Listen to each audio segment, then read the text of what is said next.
fa ivadika lafim-baovao afa kosa isika rany zoma teo noho demandy reny lalao dia androany kosa mofo noho ny tanterana ny fanaovam-beloma farany azy tsy tonga teto Madagasikara niatrika izany mofo ny filofo teo aloha.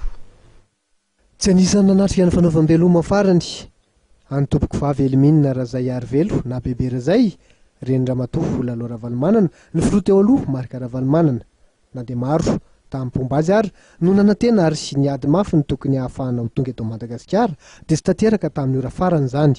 Isara Ravalomanana zanaka vavin'ny filoha teo aloha no tonga avy any Afrika Atsimo. Ny maraina teo no nanainga tetsy faravohatra ny vatamangatsiaka ny bebe Razay ary nentina nanomezam-boninahitra an'Andriamanitra tao amin'ny fiangonana FJKM Ambohimanoa Alasoa Rabedesta mialohan'ny nametrahana azy tao amin'ny fasandrazany ao amin'ny Manolobony Ambohimandry. Marobe ny nanotrona indrindra ny avy amin'ny Ankolafy Ravalomanana tao anatin'ny andro manjombona tamin'ny nandozan'ny bebe Razay ny tany.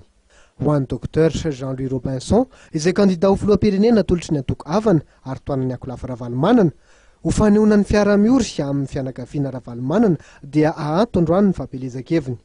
Raha pitsy 9 Oktobra kosa voanohy ny hetsika fitetezam-paritra ny kandida raha toa ka mbola tsy voafaritra kosa ny iverenan'ny lalao Ravalomanana anotrina ny fampelezan-kevitra ataon'ny kandida Jean-Louis Robinson.